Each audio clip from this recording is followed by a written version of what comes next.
Hello and welcome everyone. This is Blackadder at Blackadder's Place and I welcome you to today's stream. So we are after the onslaught of matches from the Mythic Clan League. Going to be having one here as well here later between Clan Bomb de Briga and Legionarios Phoenix B. As we're gonna be there for starting on Mediterranean, which is not entirely too surprising considering the Brazilians and their love for this map over the years of team game and clan tournaments. No, and this time we are gonna be already around 6, so that means we are gonna be having availability of the Aztecs, and evidently they are gonna be already taken up and will be taken up in the game here. As therefore, for yellow, that's gonna be DSC playing with the Hades into the pocket for Clan Bomb de Briga. All the way to the right, we are gonna be playing with Gaia for Tunison, and well, on the left side, we are gonna be there for having Mosca playing with the Isis. So somewhat of a classic combination, a bit maybe even old school, you could almost say. So these are gonna be the gods for the Brazilians, no, and for the opponents from Legionarios Phoenix, we are going to be there for having Ulf Sakrash. Okay, it's gonna be in the pocket, when I've already mentioned the name. Let's go there, he's gonna be Zeus. Also super classic. Left side is gonna be Krupi with the Thor, and well, the last one all the way to the right side is gonna be there for right now. I was kinda thinking that we are having the Aztecs because I was looking at the picture and that looked like an Aztec god in there. And it's actually a fancy Rasu, sorry for getting your hopes up. I'm hoping we're gonna be seeing them anyway. But yeah, well, sometimes don't really recognize the new pictures there too much. But nonetheless. No Aztecs yet. I would be kind of actually curious about them, how they play on water, but maybe the players aren't entirely that far. But yeah, well, Egyptian, Greek, and well, then it's gonna be some miscellaneous thing added in. Also interestingly, for example, won't be having the Japanese. I've also seen one of the earlier matches today was involving again the Fast Heroic into the lightning boats. Lightning Luchuans, or was it? No, Luchuans are actually Chinese, so it wouldn't be entirely for the Japanese in there, right? But nonetheless, we are going to be there for at this point at about 2 minutes of the game time, so not entirely time to advance just yet. It's just gonna be taken a bit still before the players are gonna be appropriately ready. Now we'll see what kind of advance times they are going to be there for choosing to go for, because that's gonna be quite a bit defining who's gonna be having the water victory, who's gonna be doing a bit better, maybe having some complications. No, well, again, I'll be recommending somewhat like 430, maybe slightly less, if you can fit it into the build order for some proper classical age fight in the water and on the water. Otherwise, you're just gonna be already risking, in my opinion, especially on the high level that we have here from Clan Bomb de Briga, for example. I'm looking forward to what they're gonna be preparing in here. In the meantime, I guess you can have a look at some relics. Thundercloud Shoal is gonna be first one. Both Artemis is pretty useful. Ranged Soldier. Kinda right now trying to remember if it's gonna be working for the boats as well. Entirely thinking, but I'm thinking actually maybe not even. There is only like literally soldiers, not the boats. Ring of the Nibelung for a bit of gold trickle. Then we are looking at Anvil Hephaestus. That's of course gonna be super great. Some of the first advances, yes, that's gonna be the Isis here. For example, advancing through Mosca. Bit of help from the teammate in there. Going for about 415 therefore. That is recommended. You can say it about now, the is not gonna be too far behind. Some 425 maybe. Then Hades will be next, and well, the others are taking a bit longer. Not entirely too optimistic at this point for Legionarios Phoenix that they're gonna be too happy with the result because of it. Hummingbird's Beak. Guess can be used for maybe Arrows of the Alfar. Built-in damage, of course, melee and range attack 15% of base. It's gonna be useful for the dog specifically. Then Text of Imhotep, that's not too bad either. Then we do have Heavenly Jeweled Spear. Well, maybe if you're gonna be having some Hoplites and whatnot. Doing something in there. Oh, actually, wait a second. Is it working for Hoplites? Or is it just like... Oh, that's like the straight counter cavalry units. Hoplites are having Bravo bonus as well. I'm not entirely certain if they're just kind of missing in here. Or if it's only for the big boys. And I certainly forget having it right now, all listed or not. And Pygmalion Statue, of course, that is gonna be OP, and seems like it's gonna be probably the last relic that I have so far seen in here. The Woven Horseshoes, also pretty good and cool. So, well, with some of the advances in, you're gonna be already having there for purple, well, what is it, purple, orange rather. Purple is gonna be a bit elsewhere. Orange add in some kind of right about now activity. No, and well, of course, late advances. You can say that the Thor is only now advancing, Krupi. He's gonna be going for like 530. that's actually kind of insane. Like 540 actually. Oof, he's gonna get completely destroyed in here. He doesn't have anything right now prepared on the land, so that's gonna be kind of a sad story in my opinion in here. No, and although into the middle, that's gonna be Ulfsarkraj. He's gonna be playing with also kind of like 515. At which point I'm almost slightly actually considering if they don't have some underworld passage plan, for example. Nicely hidden. So, do you or do you not? No, wouldn't really think so. Now, of course, they're gonna be losing there for most of the economy. That's gonna be potentially just like one fight here to the right between Tonga and Tunison. It's gonna be like the only battle that is gonna be right now taking place practically. With plenty of docks, so Tonga is meaning seriously. There's some help right now from the Caladria and potentially even from the Servant if you still see him here somewhere. You do? There we go. Yeah, it's gonna be something. And no, Mosca at this point, I mean, like when he's seen the opponent not entirely advancing and just like not fighting on the water because he's not through, I guess he's gonna be thinking about some like secondary plans that could be coming up. So he's already walling himself in just as a precaution, which I think is a smart and prudent thing to do. But so far I'm not entirely all that fully convinced that Legionarios Phoenix actually do have some special plan in here. I'm not entirely sold on that idea still, and yet, as you can see, it's gonna be a second TC in the meantime for Moscow, because obviously not much to be done on the water, so why not already spend it upon something a bit more useful. We're gonna be right now looking at Teal. Oh yeah, he's gonna be really faster castling, or faster heroicing out of this. So entirely too surprising with such a great advance time, and late advance time, because we don't really have any kind of noobs in here.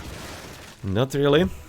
So, not entirely thinking it's gonna be a good idea. Looking at the progress, of course, seems to be confirming that kind of plan. Oh, but well, it's gonna be at least still a pretty good fight here to the right though. Almost looks like it may be Tunison for just expediting the whole situation, could be using some help. I can say it now, Yellow is gonna be coming through, so is currently Teal. Coming forward, this is developing into the Bravo 2v2, whereas on the left side, it looks like that finally we have some power from Krupi. Right now facing Moscow, so we don't have any kind of heroic age besides, by the way, Ulfsarkraj. No, and Snakies should be possibly able to help, but I can say now the damage is not entirely all that much and all that high. So, oh, well, didn't have to be going through the snake-infested waters in here. Reminds me of eel-infested waters from Might and Magic 6. That's a map in there, in the RPG. Well, this could have been definitely handled a whole lot more carefully. As you can see, next TC as well to the top side, and looks to me, yeah, well, at least some kind of effort, I guess, by Teal to block it, but nothing really too bad here, after all. Okay, Red seems to be having some solid army. You can say it now still Legionarios Phoenix are having actually a bigger army currently, by about 20 something pop limit. Let's see how much it's gonna be actually lasting and holding still. Classic Apollon, of course, plenty of Pentaconters, and some kind of odd other boats in there coming as well from the Zeus, from the Teal player. Whereas we don't really have anything else so far prepared in here, just finishing with the wall-in, which seems like it's not gonna be entirely too easy for the villager. Yeah, well, fortunately gonna be dying, so this is still some kind of slight issue, but not entirely anything all that major. I mean, like, there's not any kind of huge army coming his way or anything, so doesn't need to be really all that much worried. With casting currently the gold mine extra, he just wants to be avoiding the time moving into the next gold mine. He certainly could, but he's at this point playing for time a bit, which I can certainly understand, as it looks like right now the revenge are not gonna be entirely his. You can say that Yellow is gonna be ready to help in here, who by the way is getting second and third TC at once.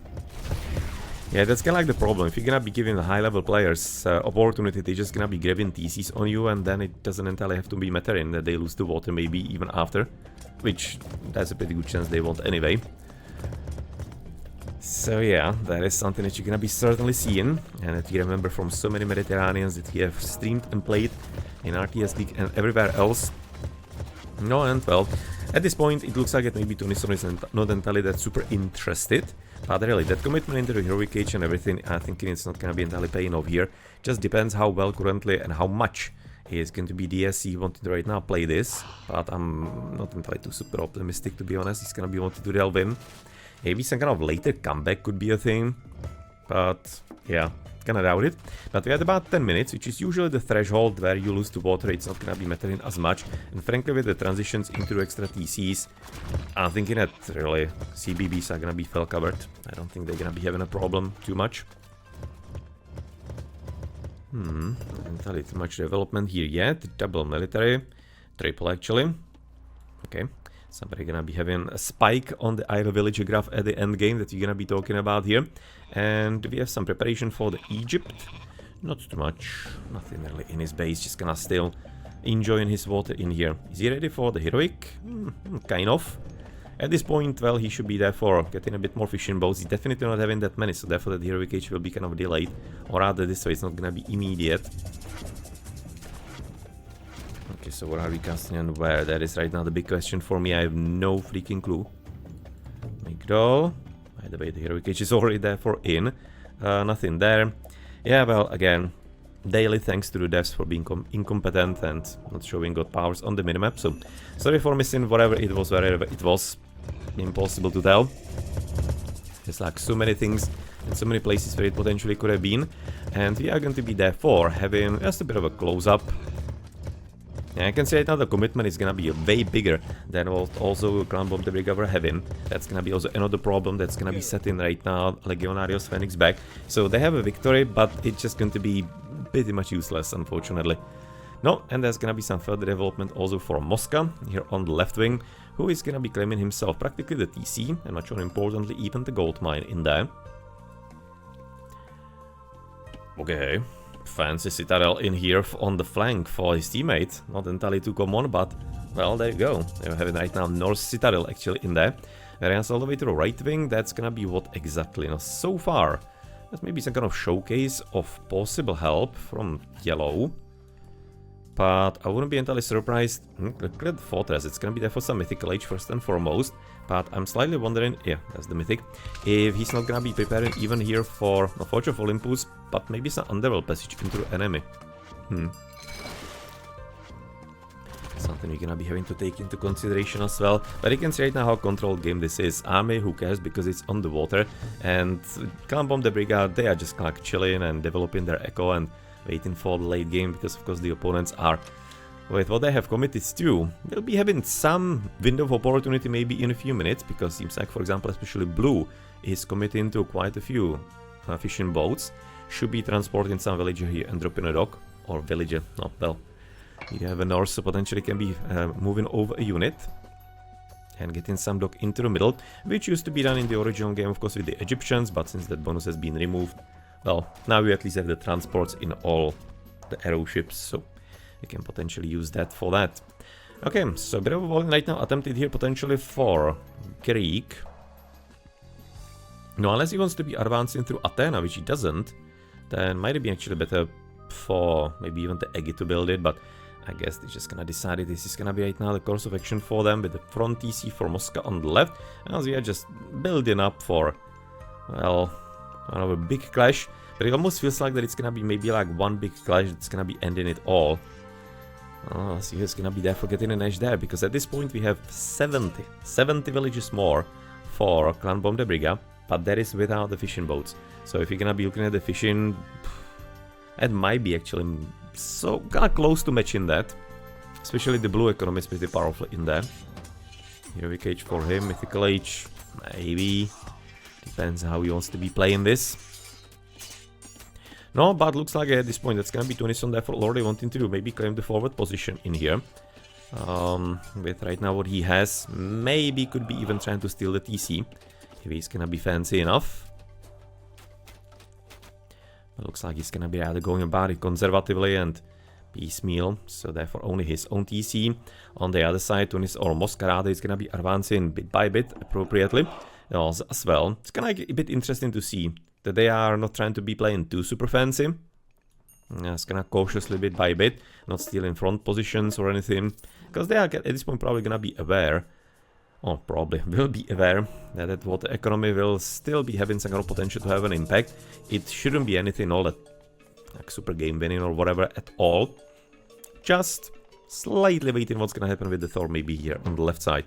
He's currently gonna be what, 59 villages, so you know, potential Ragnarok is not gonna be the strongest at this point for him yet. Okay, getting ready for some fight, and that therefore means he could be, and also should be getting ready for some army finally for Moscow. Okay, right now I see that it's gonna be getting a bit more serious. He's having literally just like a few Migros in here, some charioteers coming up, being heavy and copper line for him. Whereas for the north, he was getting some bronze already into action. Mike and the oracles from red, he's having a lot of them. 9 oracles right now for red.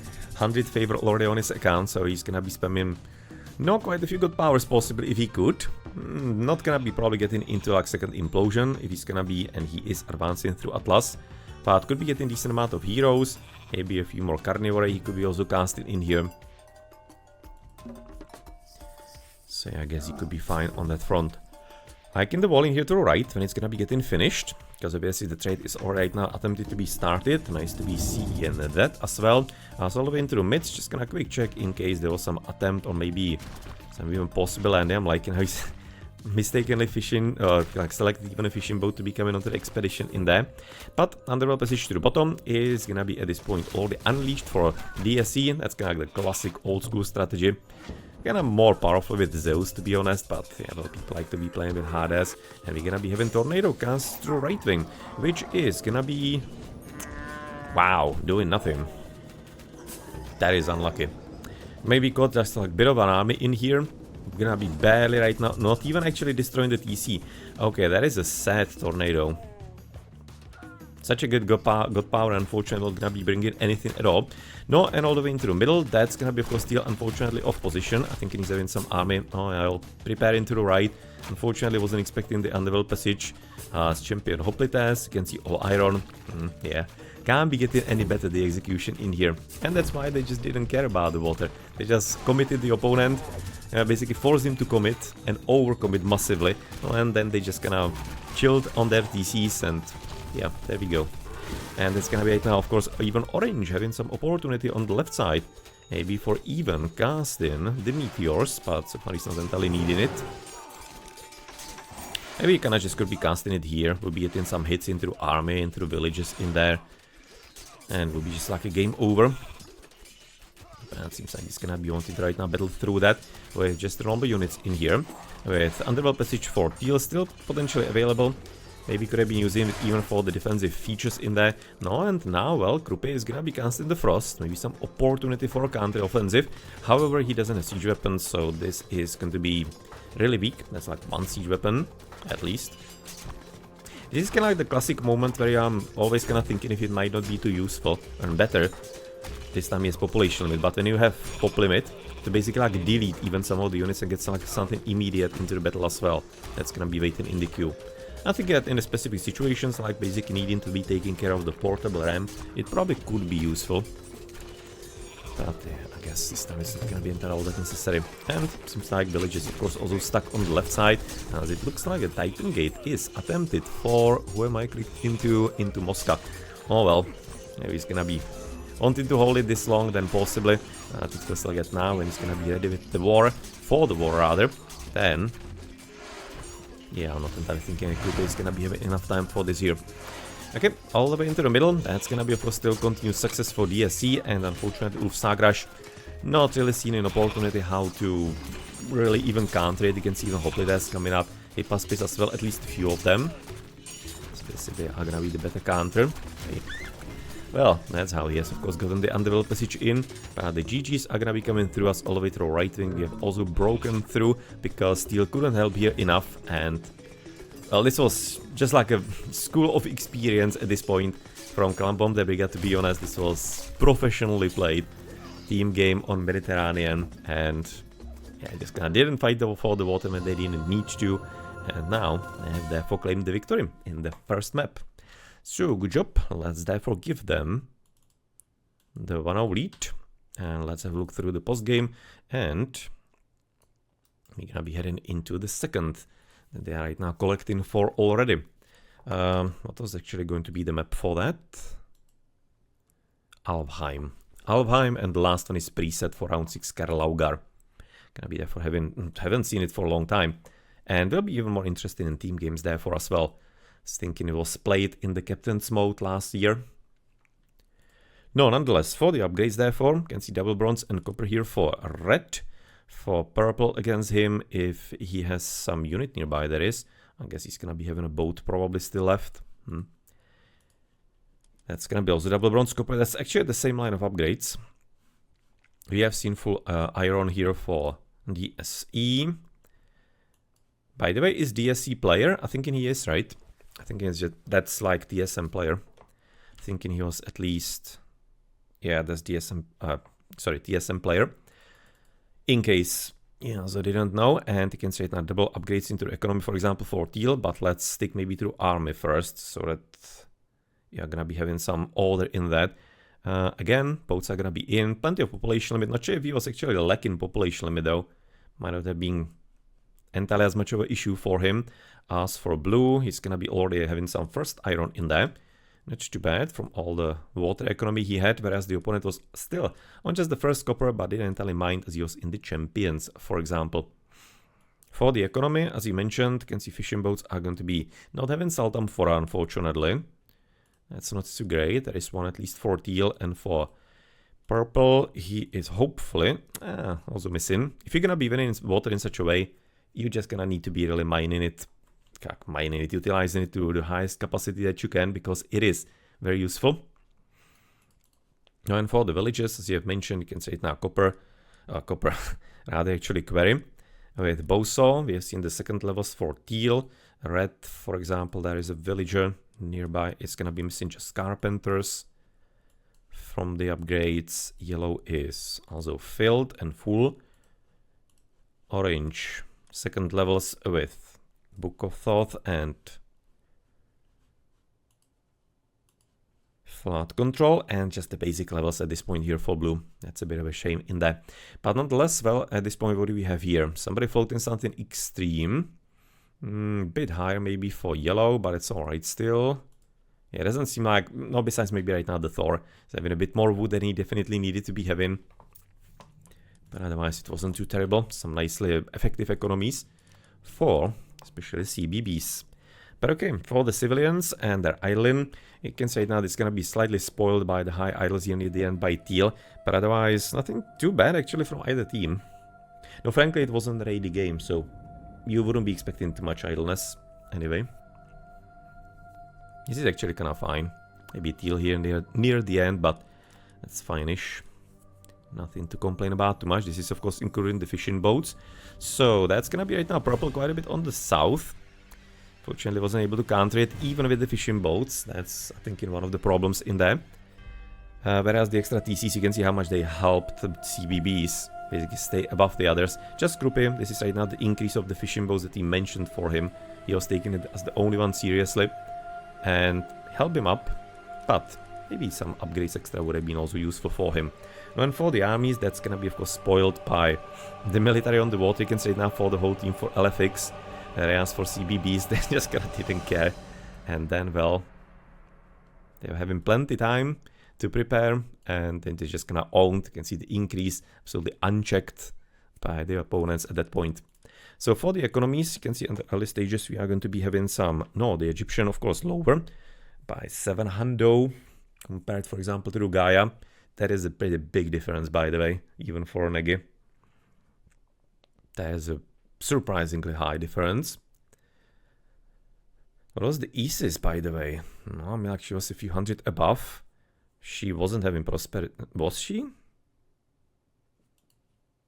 Oh yeah, she was actually in there. Okay, so that's maybe kind of like a bit of a help in here. No, that's gonna be increasing to like 400. So yeah, even before that, he was a bit ahead. Zeus, no, well, nice economy, I guess. But that's gonna be because they were losing the fishing boats in there, the team. So that's why. But look at right now the peel off of the second and third DC yellow in here. Yeah, that was... Yeah, that's kind of just like, will be repeating myself. This was just like a great showcase of experience on this map and what they can afford to do. If you want to be learning what you can afford to do and how on Mediterranean, Brazilians are gonna be definitely good to follow. They have tons of experience as it was their home map for years and years in RTS League. Now I can say now the difference, 10,000 resources, almost 9.8 above second best, which was even Tunison in there. And what was the last one? Moscow for them, slightly lower, but still. within basically like the same level as the others, and unfortunately, of course, Fotonga wasn't entirely able to use his... and he was actually fighting for the water the most, and unfortunately, he didn't entirely get as much of a bonus out of it as he could have and should have. So for the favor, Tunison is going to be having the highest because he was spamming the oracles in there.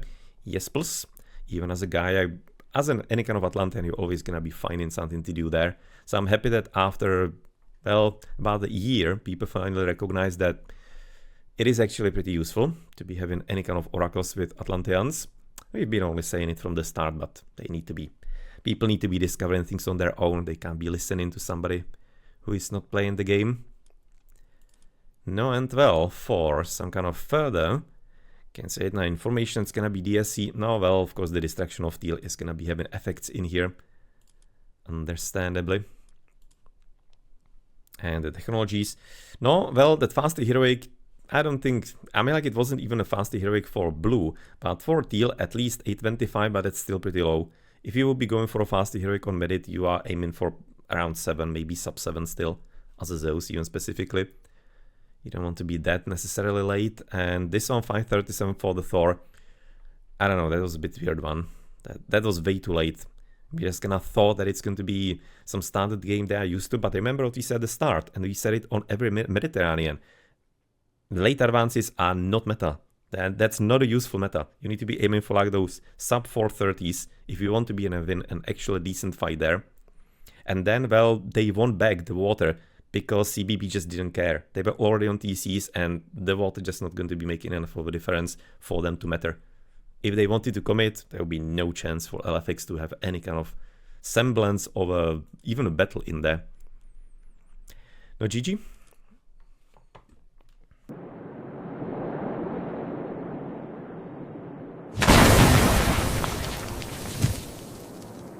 And do we have something interesting in here? Nah, no Aztecs. Well, bit of a shame, but nonetheless, there we go. We're gonna be there for having some classics right now still coming through. As we're gonna be playing with all kinds of good powers right off the bat. But first and foremost, we're gonna be there for having Tunison starting with Loki in the middle. It's a bit of a curious position for Loki to be in, as the top flank is gonna be there for Mosca with the Ra. You can see it now. What kind of empowerment range are we going to be having? Berries, chickens, some lumbercamps topside, leftwards. That seems to be a pretty good spot. Lumbercamp here as well.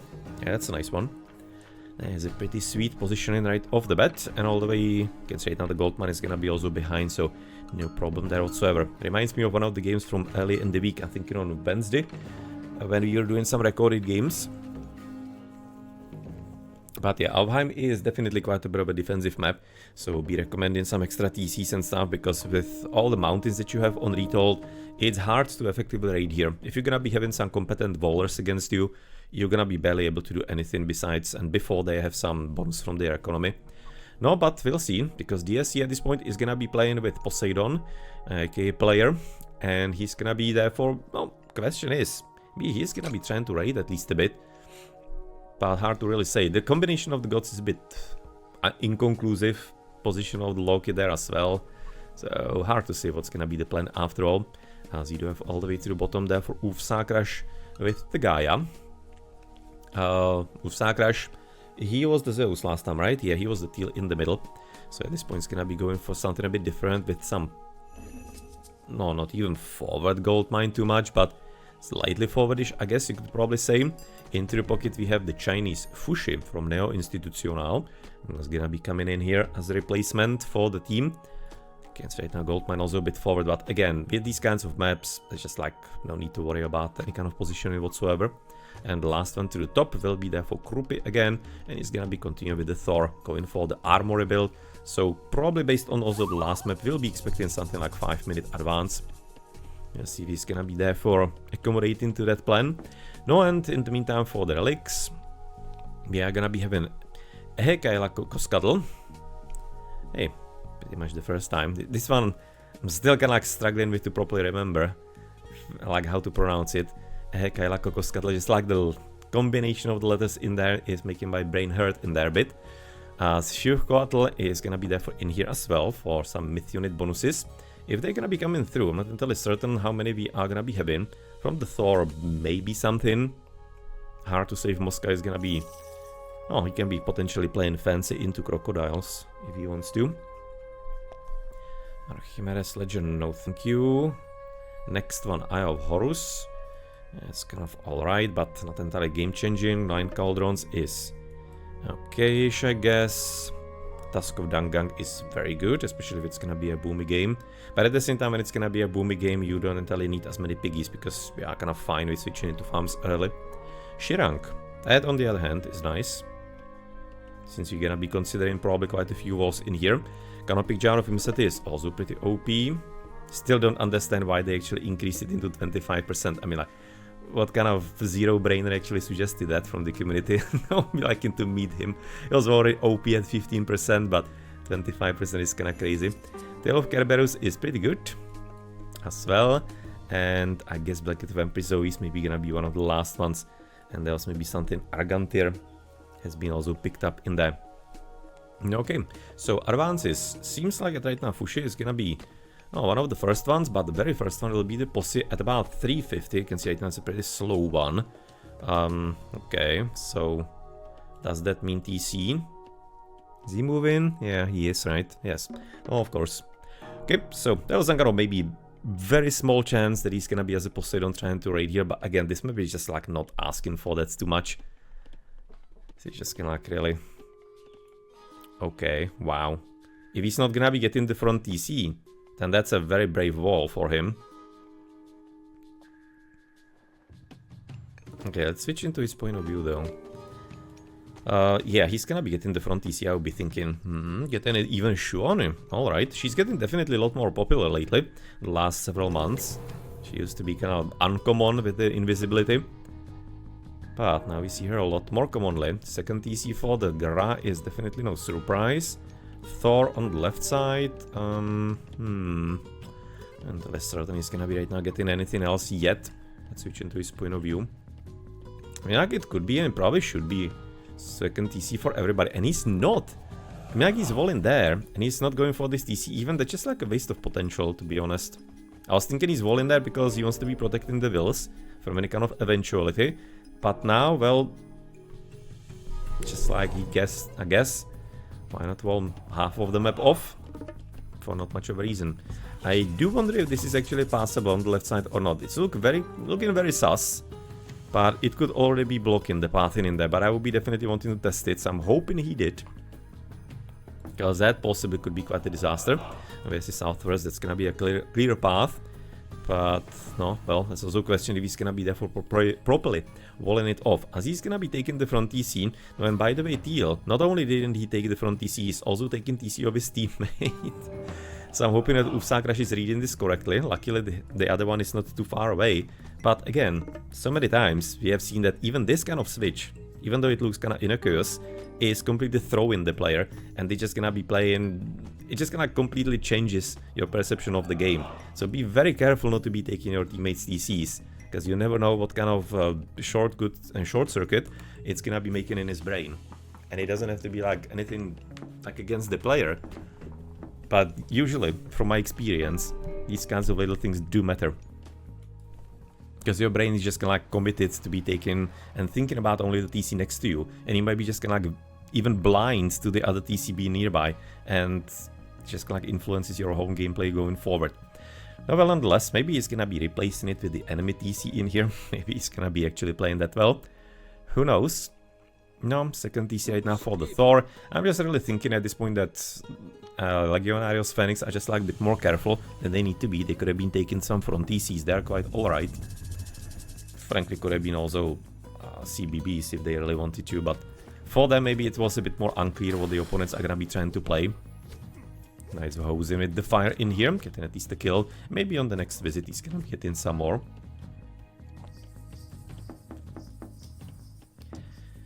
Maybe he will. And well, at this point not much entirely to be talking about. You can see the villages, same at this point still. Army is gonna be slightly better for Legionarios Phoenix Bay. Okay, Armor is basically just trying to quick wall him in, kind of, because of course it doesn't cost any kind of resources, so it's a big building as well. So nice for blocking some kind of higher capacity. and higher territory, or bigger territory rather, with the third TC at the same time here for Groupie. Somebody learning from player from the last game. Interesting that the opponents, for example, aren't doing that. Again, I'm just kind of still curious about the pocket lock in here. What is the thought beyond that? Because theoretically could have been even... Okay, some kind of forgotten graphic in here. But nonetheless, could have been going for something like a Thor, maybe, if he wanted to be going for some heavy Ulfsark build. What is he doing here? So far, nothing. But feels like it's gonna be probably the Ulfsarks, right? But maybe he's having some kind of thought beyond all of that further. But nonetheless, there's at least the 30 scene. So, all good. Heroic Age is gonna be coming for the Lara. That's understandable. Not entirely the quickest 2 TC fast, the Heroic at 9 minutes. And slightly plus. But I guess not too horrible either. More and more walling coming up. I mean, like, this wall really didn't have to be built by Neon Institutional. It's actually something I've noticed in the community lately, that people started realizing the team games that it's gonna be better if the Norse is gonna be building up the early walls, because they don't have to be spending villages on that and therefore handicapping economy. Sure, there's the problem that you have only stone wall, so it's literally just for the early stages, but frankly, we can potentially replace it in the late game if you need to be having some further upgrades, and it's just kind of like a deal for real late game to be getting anything above stone wall. So, gonna be having enough time to possibly reinforce it if need be. So I think that the early walls by Norse is fine. And usually Norse is having a bit easier access to high amount of gold in the early stages. They kinda simply do work that way with the dwarves. So if they're gonna be accounting for it, it might work fine. Okay, so all in also right now coming through in here. Bit interesting, gonna be somewhat... Oh, checking out the TC here by player, but so far, not any kind of real attempt to claim it by Ulfsark, for example.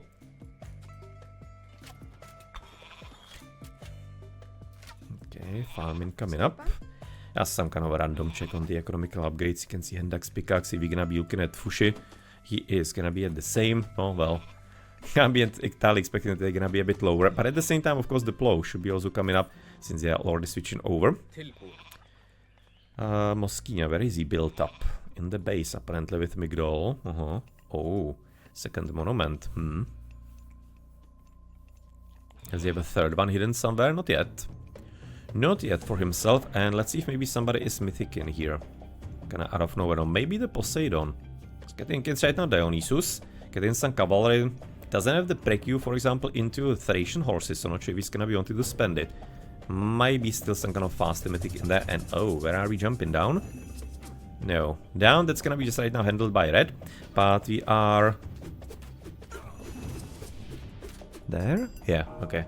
It's just like absolutely impossible right about now to do anything about it. Just like see them. Because unfortunately, of course, with how the minimap works, you are not gonna be having the information that is necessary for you prioritize. Because there's not like any kind of artificial intelligence beyond that. No, and well, with the invisibility, that was of course one of the good castings, basically like a ceasefire. No, but problem is that you can't be entirely doing anything here. That was actually a decent casting. I was going to say that maybe it wasn't, because I was first assuming he's gonna be casting from the top, but he was, yeah, I was a small mind in there, because really people usually do not cast the god powers well. But here I have to be recommending and commending Mosca, because he was casting it very smartly, just exactly into the movement of the dwarves. It was very nice. Maybe could have been trying to therefore at this point leaving the damage towards the god power and trying to get with the camels in front of the dwarves to block the path in. Maybe could have been getting more efficiency that way. But that would be just like a... That would be already just a probably 100% efficiency. Now he has gotten like, I don't know, 75 maybe off the top, which is still a pretty good result for the community. No, and well, a bit of attempt on the markets. Let's place them all the way there if you can. Let's not cut the corners with the markets, please. And every single centimeter is gonna be mattering, because it is not a linear with the trades. You have a certain increase in function in there, exponential, no, not exponential necessarily, but it simply increases, so I guess partially. And that is certain what it is clearly, but whatever the case, so far, it's gonna be quite a bit of an easy path for Mosca through the enemy bases, and of course just basically binding the whole army for blue and teal, so they're gonna be completely just harmless at this point. in the game, and I'm loving the absolutely random walls at this point all across the place from Tunison, because they're gonna be probably coming in handy down the line, as all the way southwards it will be player for making the move for the TC. No, and now it's gonna be more and more open in the question. Is Ufsagrash therefore gonna be suffering for the fact that Neo Institucional took his TC, and he's gonna be mentally unprepared to be taking the back one behind him? Or is he gonna be able to right now overcome it? So far, hard to say. Heroic Cage currently for him, as if you look at his resources, he could be getting the extra TC, and frankly should. Same as he should probably get some kind of palace defending and defending his town center in there. Fancy wall into the bottom, a bit for purple, but nothing too terrible and bad. It looks like that we are just kind of waiting for what exactly? Because I mean, like, we have, for example, Tunison still in the classical age. Only now he's gonna be getting heroic. Into Bragi, of course.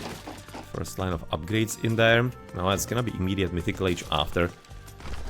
Like, probably there, I guess. Seems like a bit more of a common choice.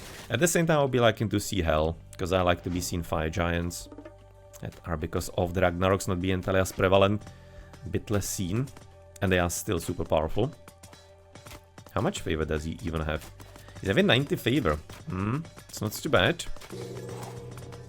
Not too bad. Hopefully nobody's using that relic favor bug for the North. I'm assuming that probably not. But yeah, well, there are unfortunately some problems in the game that needs to be fixed, and yeah, yesterday was already too late, as it looks like it all the way through south. Purple is gonna be apparently attempting to advance from a logical position, because here he doesn't have the fortress to deal with. But the problem is it's gonna be basically like Battle of Wills, who's gonna be forcing the opponent. The resources are kinda insane in there. Who's gonna be actually a bit more like forceful in making the opponent defend here. No, well, looks like it's gonna be there for DSE, and I'm thinking this is gonna be partly because there's respect from Ufsagrash, and I think he could be the one actually forcing the attack in, even against the Petro boss in there, and DSE would maybe have to be reacting to it. But bronze is in. Town center is gonna be getting finished sooner rather than later in there, as in destroyed. No, and well, do we have actually enough of further upgrades? Not really. Nothing like that. Son of Osiris is gonna be coming to the top side, as apparently Teal is gonna be joining in there. So looks like it's gonna be heading into 2v2 on the top flank. It's gonna see if yellow is moving, and it seems to be at this point already moving his armies in there as well. Situation is at this point resolved in here for the moment.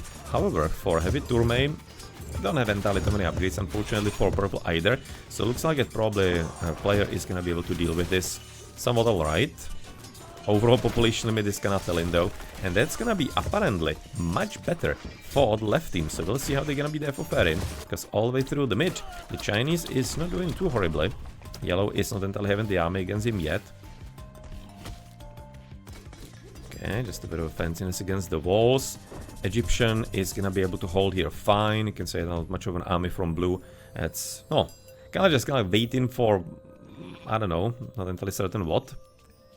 I guess there and some further upgrades. That's a bit of a shame, because at this point it feels to me that they are absolutely not recognizing Legion Rios Phoenix, that they are actually ahead. It's hard to recognize when you're gonna be looking at 20,000 difference in the score. But at that point, I'm not entirely certain how easy it is to right now recognize for them. That is mostly from the economy and gathered resources. They're gonna be adding so much actual score for them. But yeah, military-wise, actually, this is not entirely too super impressive so far for CBBs. They are legitimately just bluffing. Legitimately bluffing. Just here to the bottom, player is kinda real. But to the top side, they just kinda like waiting for the opponents to come to them somehow. And they are not entirely interested all that much. Only now it seems like that Blue was making the move into the front lines, as player is inevitably right now pushing through the enemy lines. And of course the Tourmain not gonna be entirely the strongest of units at this point anymore.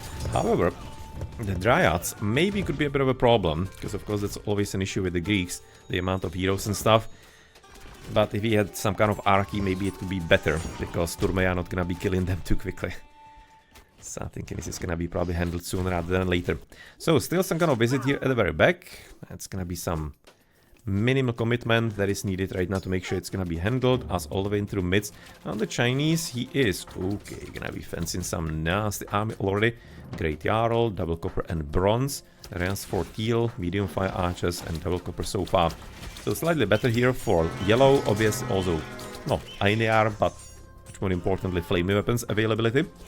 That could still make it very hard for teal to do anything, including even the dragon, but against the pioneers he doesn't want to be doing it as much, I guess, and casting.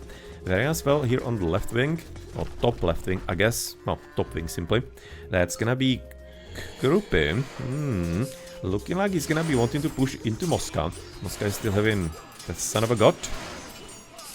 Champion Axeman with all bronze in here. And it's looking pretty nice with some kind of casting, and yeah, ceasefire waiting exactly for that.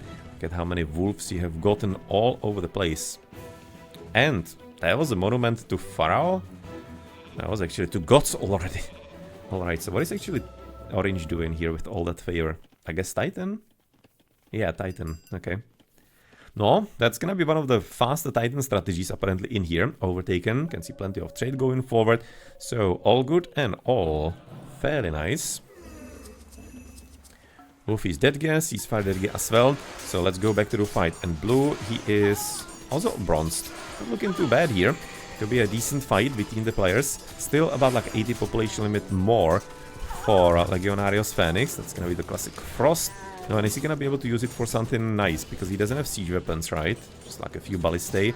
But this could be an opportunity for the TC. At the same time, if you look at teal, or teal orange, then doesn't have too much gold yet. I was just gonna meaning that maybe he can be helping himself with a few mercenaries, but doesn't seem like it's gonna be a thing for him. And rather investing into draft horses and all kinds of fancy stuff like iron upgrades. So all the way southwards though, I'm thinking it's actually a pretty decent job by Ufsak Rush, because we have been practically in this spot even before when he left a few minutes ago. So being able to hold player for some time is a good result. But I guess that's gonna be right now exactly ending as we are entering here, as I'm looking at too many Hetairoi right now coming up for the fight.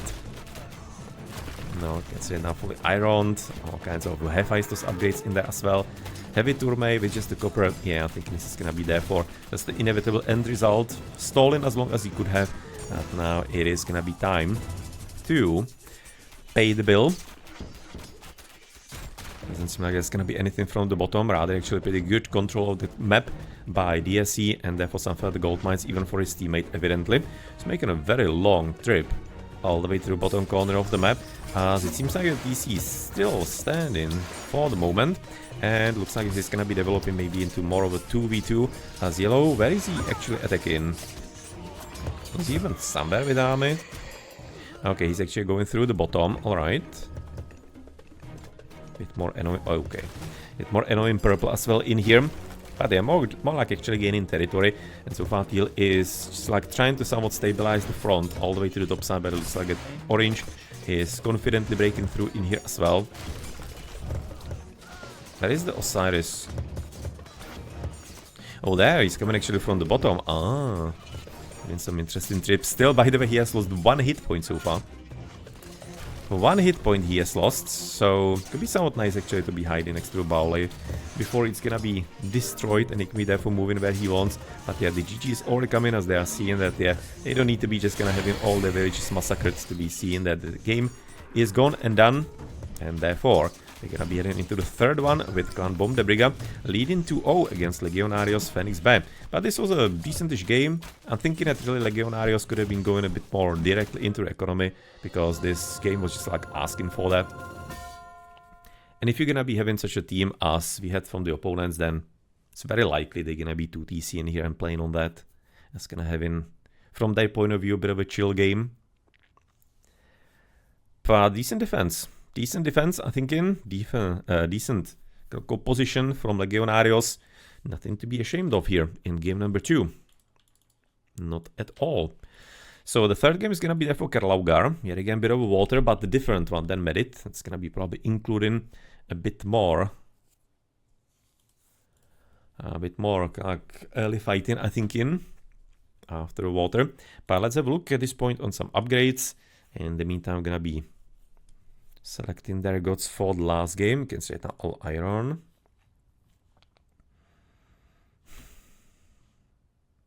Where is right now some purple unit? Is there still something left?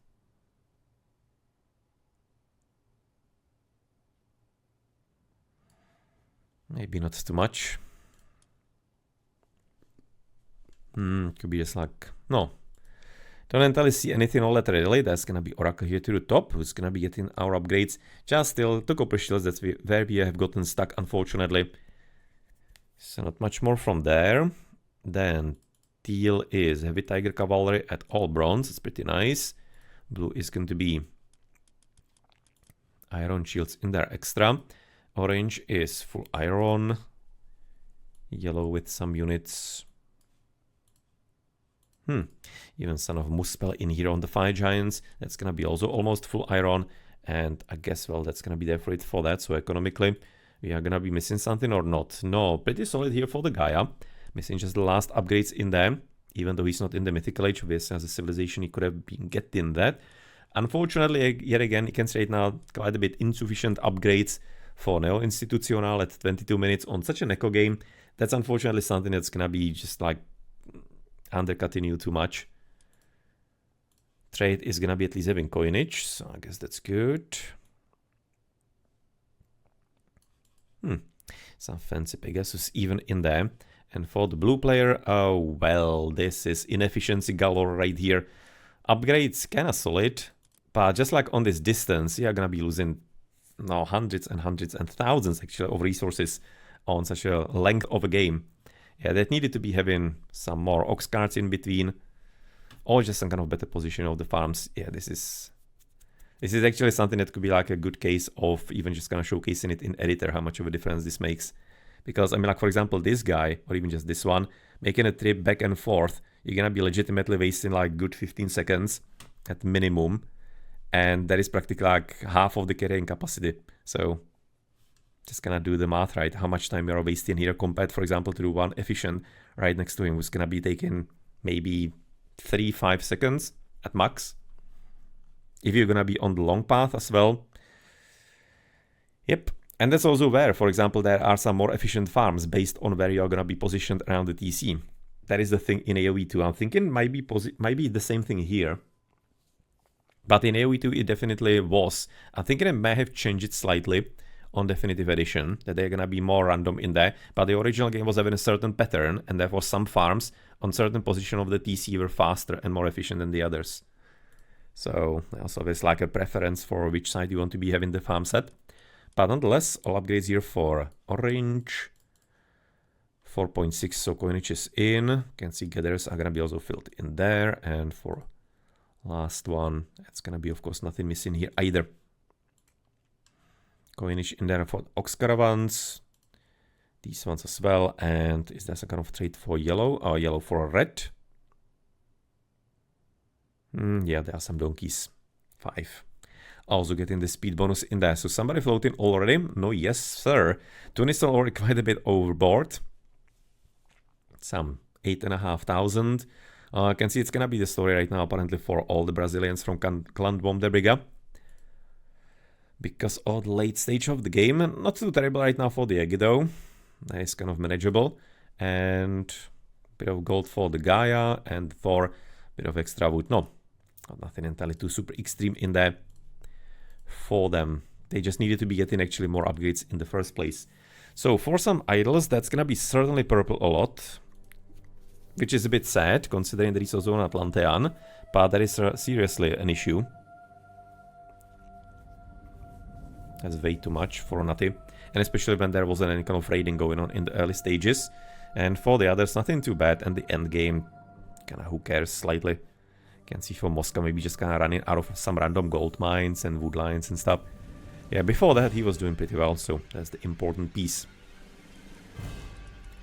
For the civilians, therefore, no, it's gonna be Tunison picking up the rear, until he has gotten also the extra TC, so the third one, and then he of course came up right next to Moscow. Both of them, but you can see right now the opponents weren't too far behind. Like for example, Neo Institutional could be getting the third one a bit faster, as you can tell, to be able to keep up with the pack. But they weren't like completely off. However, of course, the couple here, that's only one team, and that will be resulting into a clear graph, I'm thinking, for the all resources in a moment. For the armies, groupie, nice army, but wasn't really able to do anything with it, unfortunately. So sadly, no effect there. Can see Tunison wasn't committing as much into army, and it was more than enough for him. And for the resources, no, well, you can say now actually took them still a bit to even peel off, even with the amount of wills they had from the enemies. And from the enemies, no, I guess, but from all the others, even the teammate player in there. But this is quite a bit of a steep increase. I guess it's gonna be, if I remember correctly, he was making caravans from 2 markets, so that's gonna be the point. Where obviously the efficiency is gonna be coming up sharply for him. Well then, so for right now, this is gonna be obviously at the back as well. Why is still 300 compared to the SC? It's a bit surprising it's gonna be as much towards, for example, the others. Not the Thor and the Gaia, they are gonna be, of course, always off. Fushi, well, he does have the bonus at the start, so I guess it's making sense, this trio. The Lock is maybe a bit interesting, he's actually so much off. Wouldn't be necessarily expecting that. But, I guess, good build order for Tunison. I can say it now, Neo-Institutional, unfortunately, just gonna take in the bottom part here for most of the rest of the game. Compared, for example, to his opponent, to Tunison, he's not entirely that far away, 1100 at 11 minutes. It's not entirely like a level difference yet. But as you can see, with the escalation further, it got there. Okay, near the end, we are going to be therefore having a difference between the pockets, for example, some 17,000, 16,900 resources as like, what, triple almost, or trio, what is it, third, random words coming out of me, third of the economy extra of Neo-Institutional. Again, I'm really thinking they could have been committing a lot more. Legionarios, I'm not entirely certain, they were certain what to necessarily expect. Oh, nice. That is not very common at all, especially in a game that is going all right. Huh. Cool, cool. Nice to be seeing that. Very common in AoE 2, and never has been too common in Age of Mythology 2, I think in the detriment of the players. But nice to see that. Very nice to see that indeed. Bit of a shame we don't have proper statistics to whom it was sent.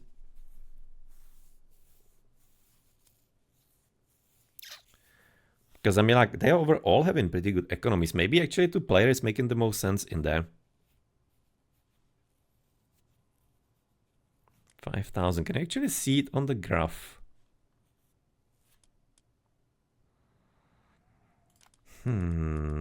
Resources now. And we're gonna be turning off the enemies. Okay, so that was here. Well, probably there, right? 4,000. No, he was probably sending 2,000 here, and he was sending it to player. Yeah, it feels like he was sending it to player.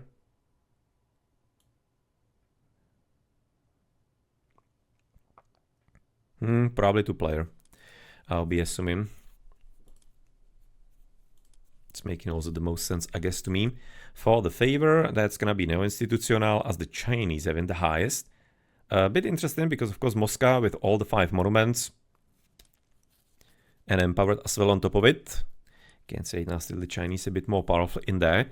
And for the units, not just DSC having not the biggest fight in there, so no wonder. Including some villages in the mix. No, and for the upgrades, yeah, kind of alright to be even a bit later this time around. But with 517, probably could have been having like faster 3 TCs, in my opinion. Maybe having some more thorough build order. 408 is interestingly quick for Moscow. I guess because he was against the Thor, he was maybe slightly worried there's gonna be some nonsense, because it could happen. He just wanted to be making sure. But with 408, he could have been even going for a front TC, I guess. But probably didn't want to be risking it. Otherwise, the timings are fine here. Just Ufsak Rush didn't really get into Mythical Age because already Red was having a different idea by that time. GG.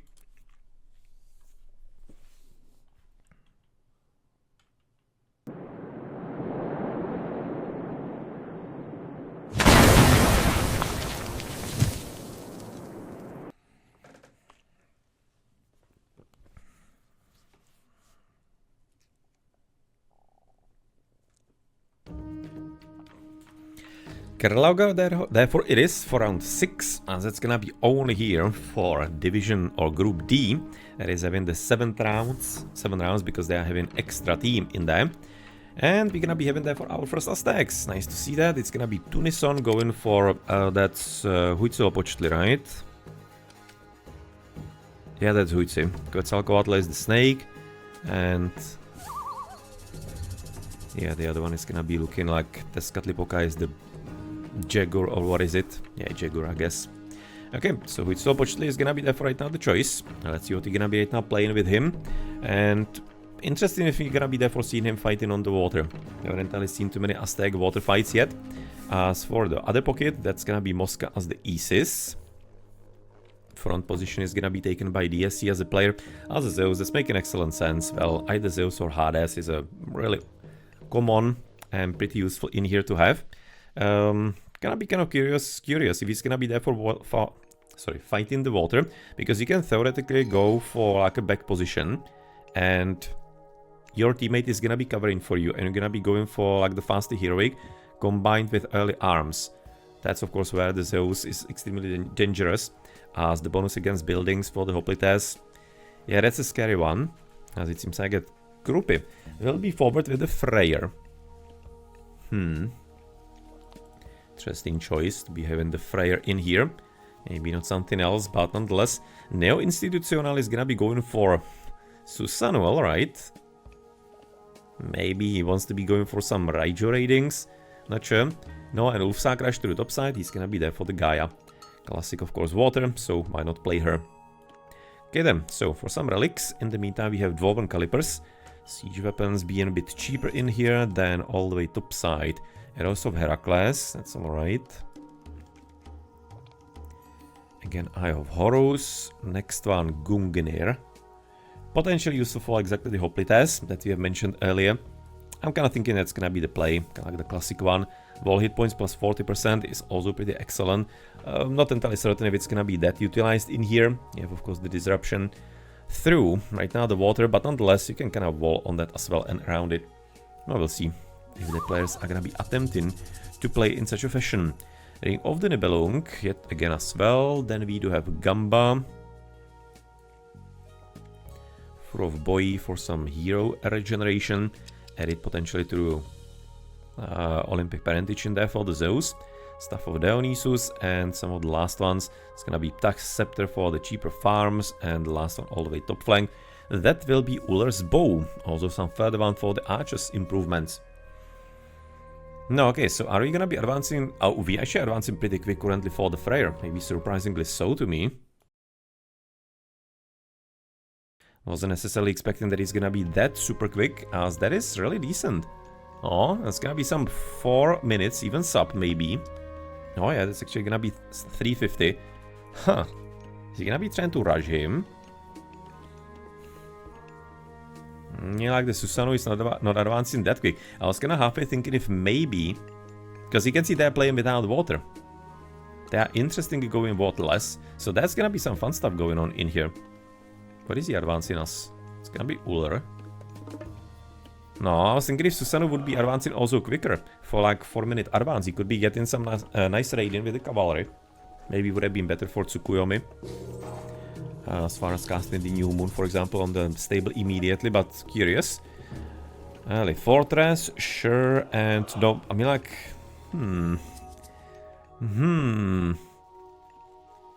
Maybe they could be going for fast heroic for lightning boats, therefore. They have the god? Does Susano have that? Yeah, he does.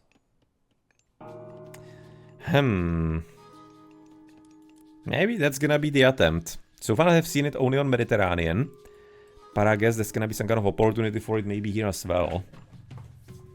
But the problem is you're just gonna be having to potentially do it twice.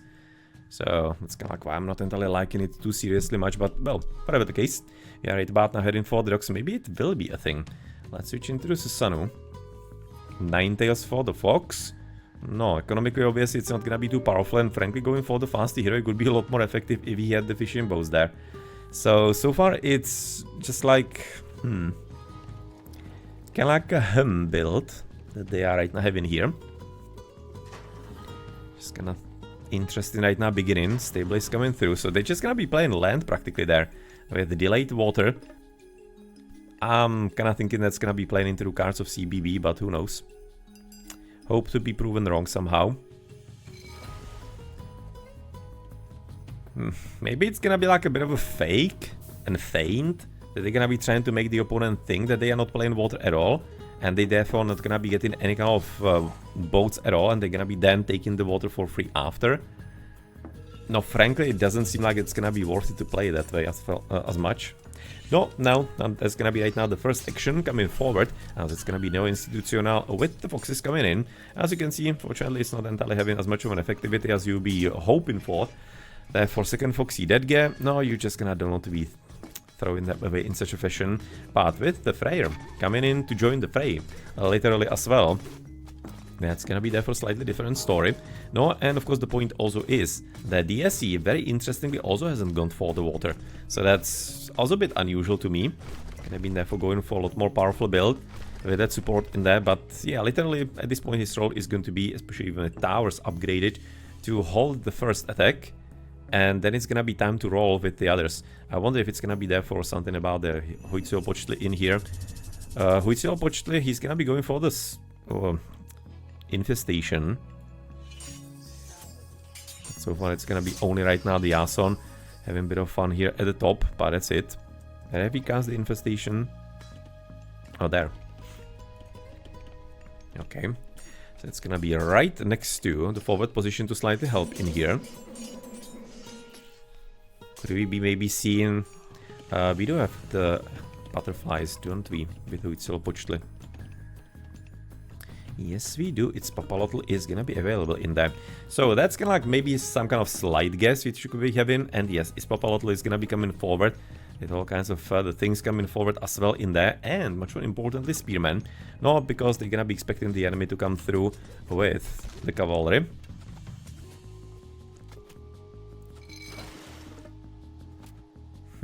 So I'm just gonna slow right now increase of the water echo on each side. Nothing too serious. Second is even finished for Mosca. Getting second monument. No, and I guess he's gonna be probably dropping the Migdal somewhere here on the gold. It's looking very likely, so the forward position of their base should be, I think, solidly fortified at this stage.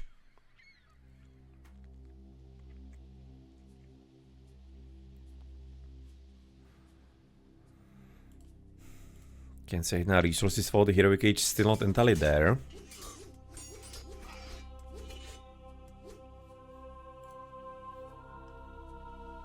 Economically, it's gonna be at least on the villages kinda same-ish. But on the fishing boats, there's gonna be of course the advantage for Clan Bomb de Briga.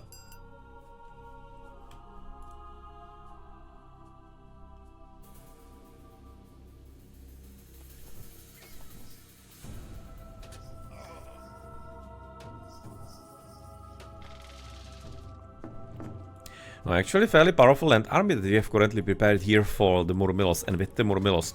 It's not too bad. Let's see if Tonison is gonna be able to face it. He unfortunately was going for plenty of spearmen, so therefore he's not entirely all that ready for that kind of engagement. Maybe he could be at least delaying it, but with the support that is there, maybe he could be right now playing it together with DSC, and if he would be having also Yason right now remade, then could be having some decent fight out of it. Possibly. The army for blue is probably not gonna be entirely too super scary here. Yeah, having 137 population limit against 50 on the army in favor of the top team. But I'm kind of wondering if it would be better if they just basically played together and try to be assaulting the opponents at the same time. As you can see right now, yellow could be certainly helping in here. A bit of a shame that they weren't communicating slightly better, the Brazilians.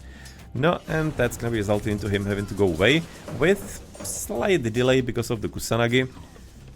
I don't think it was entirely all that much needed, because there was not much of a chance he's gonna be able to catch up to them anyway through the Heresirs, but I guess certainty.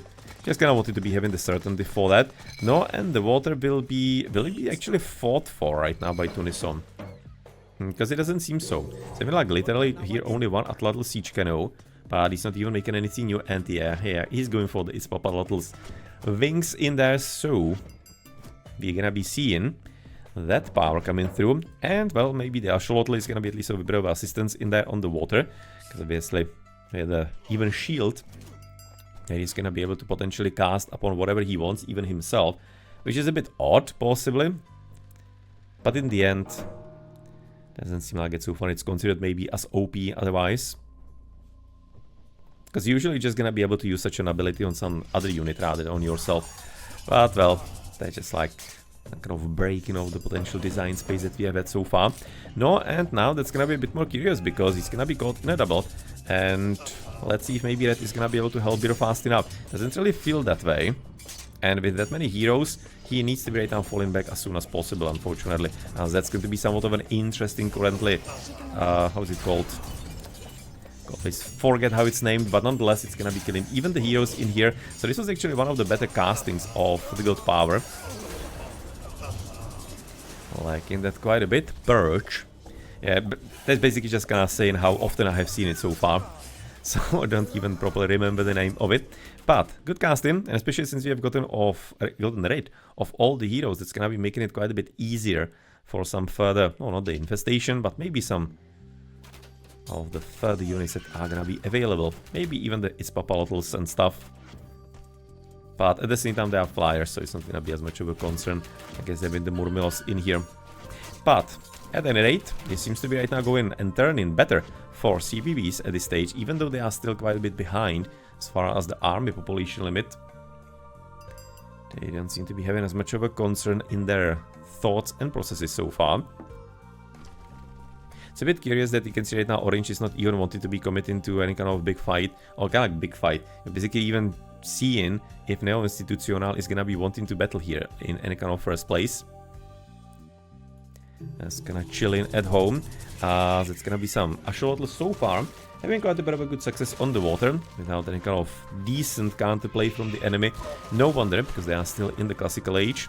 No, and a bit of Raiden, I guess, is gonna be available, but that's not gonna be really anything all that dangerous at all.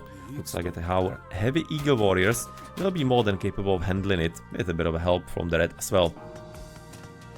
So yeah, seems like that unfortunately the early zest and zeal that was available for Legionarios Phoenix is gonna be at this point dulled, and it's more into like the controlling territory of Clan Bomb de Brigade. But at least I'm liking to be seeing the extra TCs in there. There's a second for Neo Institucional and also Krupi.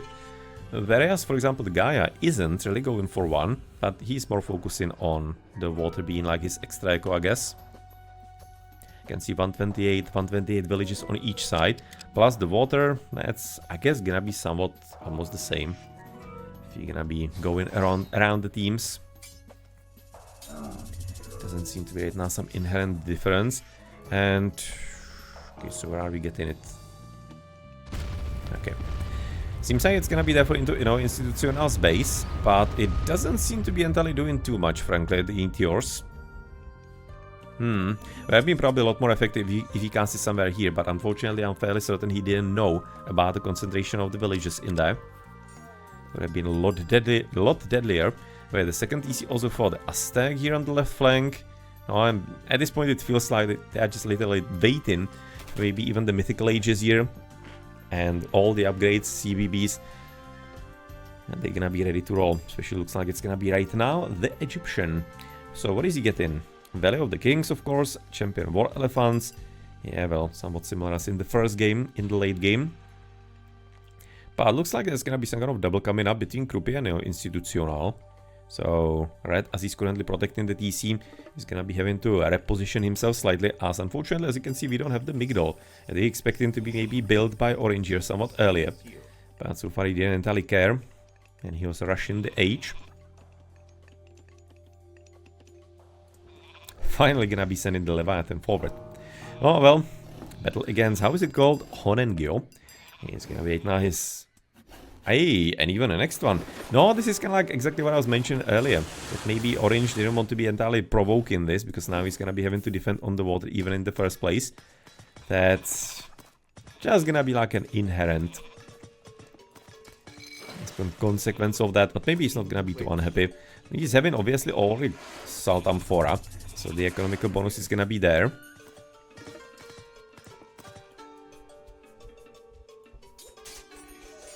Again, anybody's guess where he was actually casting right now.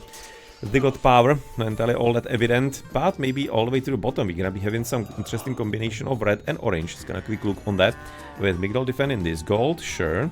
Apparently feeling that the army is gonna be enough in the front lines, but we're having a really bit of a careful game, with Mosca finally moving forward in them, and he does have champions with all bronze. No, that's gonna be hard to deal with, I guess, especially since we don't have all that many direct counter units. Just the mediums, double copper here for the Freyr. Whereas, well, we do have some kind of army for Ulfsak, but it's also without any kind of catapultas. Basic upgrade into copper shield. No, and red player, that's gonna be also medium. Does have some numbers, and that's gonna be Kusanagi. Ah, here. You can see I'm not trying to block the Migdol. He actually almost did succeed. There was at least some kind of nice blocking by the wooden wall in here, at least partially, so that they couldn't be getting there in time. And he was unfortunately also slightly late for all of that. But coming forward, he's gonna be also another good power. It's gonna be Tempest for the Freyr. Not gonna be saving the TC. Will be at least slowing down the elephants, I guess, but as you can see, more and more still coming through. Doesn't seem like that Mosca is gonna be mining too much, so it's gonna be probably controlling this rather well and handling it. As the bronze all the way to the top will be practically forcing off Ulfsak from the engagement. And we are literally just gonna waiting at this point for yellow to be also providing some force into the offensive. Okay, nothing there. Just gonna cast in right now the Kappas all the way into the middle. It's actually somewhat of a solid casting. Can see looking kind of funny eating the elephants in there, but yeah, that's legitimately kind of useful in here. And Mosca just doesn't even bother escaping. He doesn't entirely have the speed with the elephants for that in the first place, but otherwise, I guess he's just at this point not believing there's anything that the opponent can be doing to stop him. And he is not entirely going to be wrong, frankly. Just needs to be probably getting a few priests in here to help out against the Raijus. They are gonna be probably a bit annoying. But so far, good success. No, and finally, second TC for the Gaia. That's gonna be the first message of the top flank of the map. And Ulfsak Rush, unfortunately, though, doesn't seem to be right now doing too well. And while 500 is obviously not the correct, because we are bugged here, it is about 240 population limit on the army for Clan Bomb the Brigade, whereas for Legionarios Phoenix Bay, they're gonna be at about 170. So you can see even the military advantage has significantly turned into the CBB's way. However, this is gonna be a decent fight, currently for purple. Double copper, red is probably not having too many upgrades himself, right? Yes, just the basic as well, and just the sheer numbers did win out, at least for the time being. No, and this TC definitely doesn't look like it's gonna be too simple to keep. And even finish, if he's gonna be quick enough, that is. That's right now the question that we have. And as to the bottom, we actually haven't entirely moved anywhere too much, so this is right now gonna be somewhat of a successful coup that he hasn't allowed the elephants to be passing him yet, at least. But it looks like he's getting more and more depleted by the minute in here. No, and we are hearing some dogs. Who am I clicked into Moscow? So I guess getting some efficiency there for undeficient spots. Sure, why not? Right now fishing for any kind of literal small advantage he can get. No, and it's gonna be all the way to the top side. Some finally presence also from Tunison. And yeah, just gonna be playing with the eagles. Bit of a shame that maybe the fallen trees are also not doing some kind of extra damage. And yes, this is kind of like something that we have already recognized earlier. And quite soon after the Aztecs were released, that the eagles are most probably a bit broken and need to be a bit nerfed. But looks like the damage wasn't too bad here from our jumping god power. But as you can see, still gonna be quite a bit fine there anyway. Just with the sheer numbers that he has, and with the mythical age reached for player, for DSC, he's gonna be able to finish the TC literally right now. One hit in there, it looks like. And apparently we're gonna be having double Peltas practically here. Peltas and Eagles. Now that is a scary army right there. Peltas already were problematic before. Now we're gonna be adding even something else from the Aztecs into the mix. But nonetheless, looks like it may be yellow. Is he just like ignoring that, or is he not knowing about it? Guess maybe he wanted to be connecting here with orange. But okay, that's gonna be dangerous. Don't think he needed to be right now casting the Kusanagi in there. Kusanagi could have been probably fine just to be letting the Raijus run into them from maybe multiple directions so that he doesn't throw them completely off somewhere.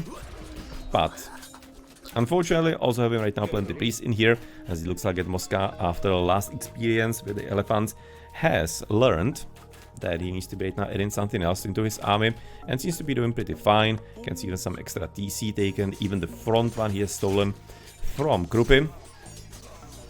And while Krupi is at this point doing what he can, it seems like he's gonna be unfortunately having a losing battle ahead of him, inevitably. What is this? Ah, just elephants actually going for the Raiden even, Not entirely too much of a common unit to be used for that, but seems to be working fine anyway.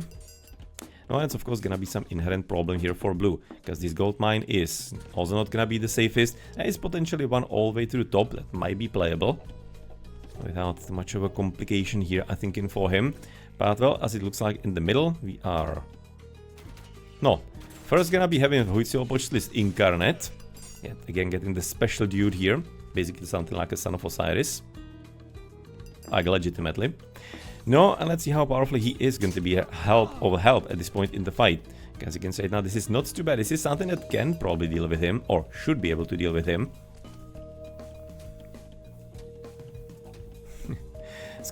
Since he's on a timer, he's trying to see at least something and find something that he can attack. Wow. As the insta-kills on the villages are kind of funny. Wow, that Golem Burst is just getting absolutely destroyed. That was one of the shortest Golem Bursts I've actually ever seen.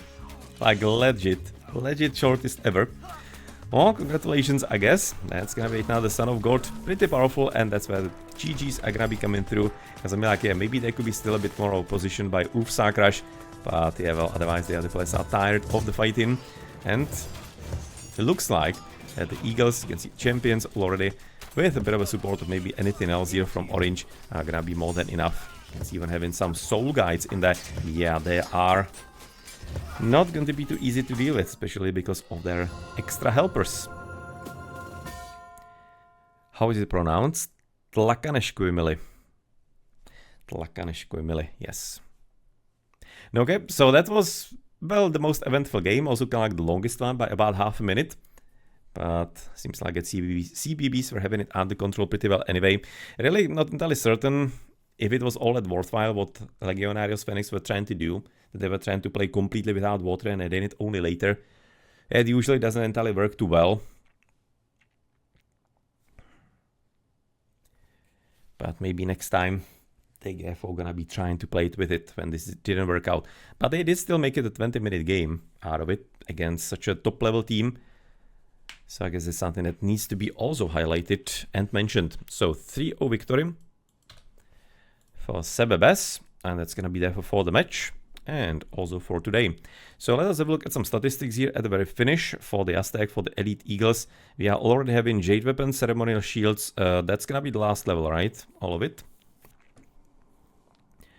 Ceremonial Syncrete, I think it's the last one.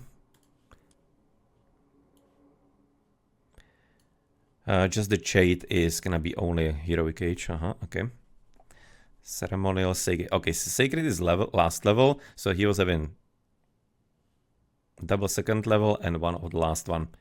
Okay. Charioteers are going to be right now fully ironed. For the opposition, you can see Heavy Tourme are gonna be double bronze and copper. Did manage to sneak in some upgrades in here, the Gaia. And for the other players, Red is gonna be playing with full iron as well.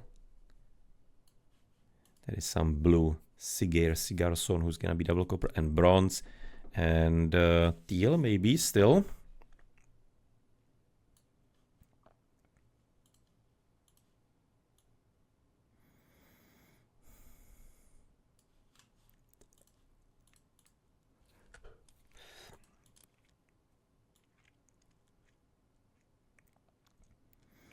I haven't really seen any kind of teal unit left. So maybe something on water. Not entirely too much. Just could be potentially seeing some kind of attack on the dog, but we don't really see it in here. Or maybe... No, well, whatever. Don't entirely see the upgrades, but whatever the case, for the villages, therefore, that's gonna be only the basics at 22 minutes. Just the base for the Japanese, that's gonna be unfortunately insufficient. For the Gaia, we are going to be having... No, without the farming, everything else.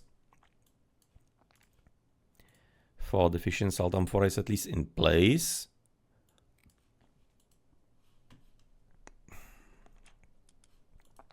Same situation for the Aztec, having right now coinage in here, Forgotten Mutant Axolotl, and for the Famine, we are going to be there for having the last upgrades. Yes, everything in place, as it should be. And Zeus apparently too, getting right now Monument to Pharaohs in there, and for the Egyptian is gonna be having also everything, nothing missing, even the miscellaneous upgrades are gonna be in play. And I can say now for the Fission, yes, also having 1 per second. So for some potential floats of the resources, if there's gonna be something excessive, nothing too much, 1,000 of each resource is kind of alright. Just a bit more at this point, wood maybe for the Greek. Same apparently for the Freyr. Plenty here for the Susano as well. And you can see right now tons of resources for the Gaia. Like Legend is having surprisingly high amount. Just wasn't able to turn it into like anything effective as far as getting, for example, all the armory upgrades in there. Bit of a shame, I guess. What is he having? 6,000. Oh, this is right now 4.5. Some 7,500 resources he was actually having on his account here.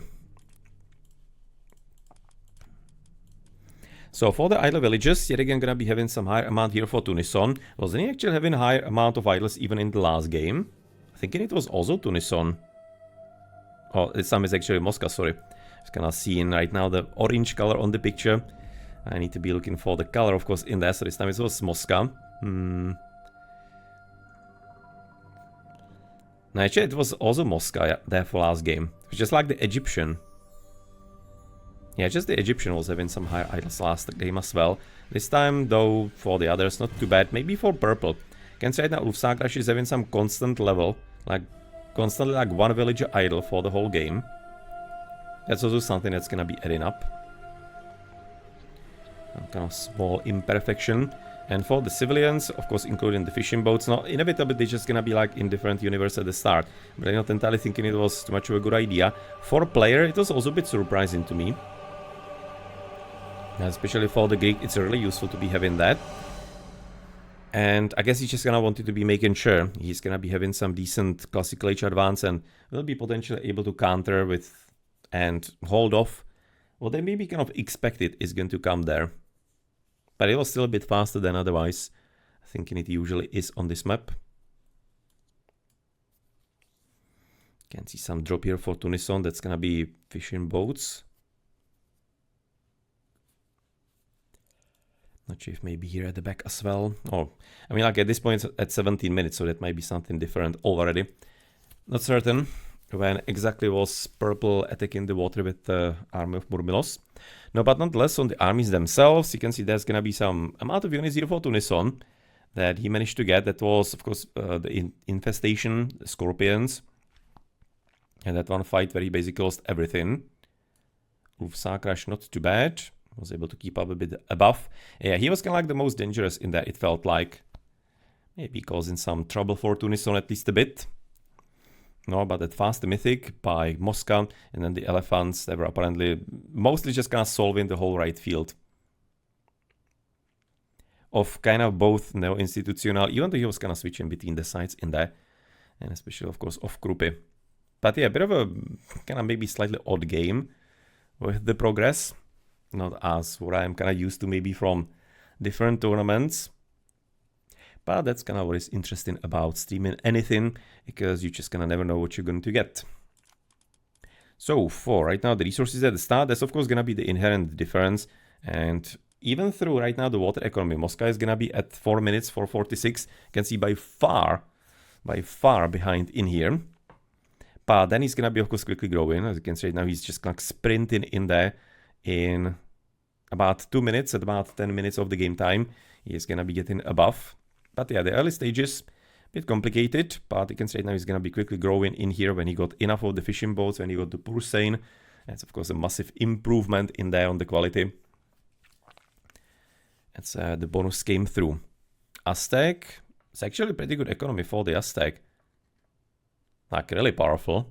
Huh? Looking nice. Ulfsakrash, the Gaia, of course. No, and then for the others, they're gonna be mostly a bit behind at on somewhat of a similar-ish level because obviously DSC also didn't have any kind of water. Still good job. They managed to get a buff right now there for the others, especially the Freyr. But the Freyr was committing more into army than the economy. So that's where the difference is gonna be coming from.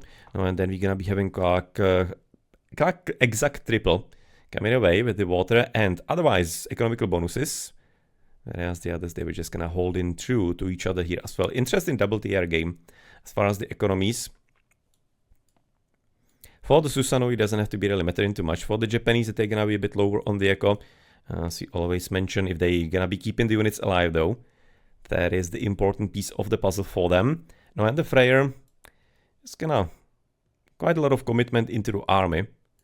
Not maybe could have been adding a bit more into the eco in there, but at the same time he was on the same level as player, so I guess that was fine there for performance by him. Just he wasn't facing him after all, he was facing the Egi. So what do we have here at the end as the differences? I can see some 50,000s to the top side, basically double the economy of the Susanoo in there. And even here, for example, the differences of like 14,000, that's not too bad compared to player, for example. You can see right now how much of a difference it makes. The fishing and the focus on the eco. But mostly the fishing, I guess. Even maybe the second TCs, because player wasn't getting the second TC too early either. That's only like one of the last ones in there to get it. So that also mustn't be necessarily left out too much. Okay, so some kind of random statistics in here for the favor. That's gonna be Neo Institutional. It was a long enough game for the Susanoo to be getting enough bonuses from his Bushido into the favor. Otherwise, again, Moscow with all the monuments that he was having. Yeah, that's an interesting play though by him. Eventually being afraid to be getting all the monuments that he can for the favor. For the military, that's gonna be CBBs. You can see all three of them simply having good fights, besides just Ulfsar Crush. He was having the better ones there. Getting even some villager kills. Tunison, that's a surprisingly high amount. Don't entirely remember him ever just like getting into the enemy as much. So that's an odd number to me slightly. But sometimes these statistics are not entirely true, but who knows, maybe he managed to collect it somehow. Because this shouldn't be fishing boats even, for example. And I don't think he has gotten into those all that much either. So this is a surprising number to me.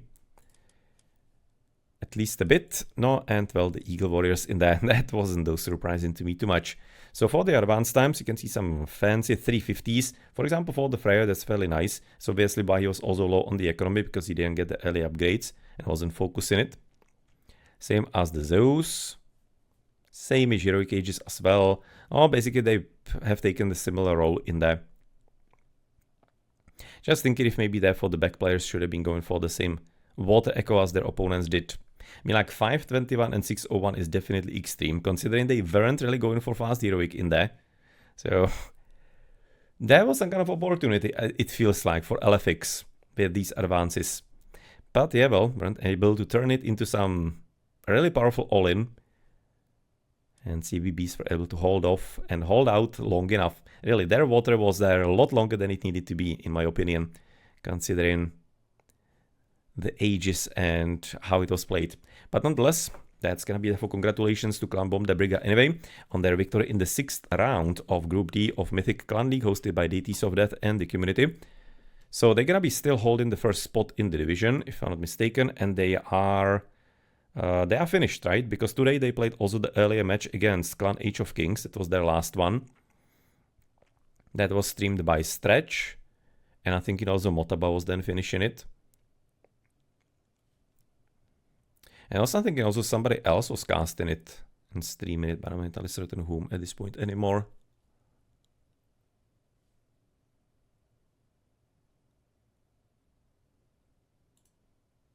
Not really certain at this point, don't remember anymore how it was. No, and therefore, thank you for the games also to Legionarios Phoenix B. They were having a hard task ahead of them, and they will be having apparently bye in the last round, so this is the last match for them. So they're gonna be finishing kind of like in the mid of the territory. No, and potentially EOM Italia, they're gonna be playing tomorrow. Oh, EOM Italia, do they have a chance? They do. Because they're gonna be playing against Clan Age of Kings. And that's gonna be a fight for the second spot into the playoffs. It's gonna be one hell of a battle. Isn't it played like tomorrow, this one? Italians, no. Wait a second. Yeah, they're playing tomorrow, 20:30 GMT. That's gonna be an interesting clash from Division or Group D. Okay, so good luck in any kind of the games they're gonna be playing anywhere, and GG.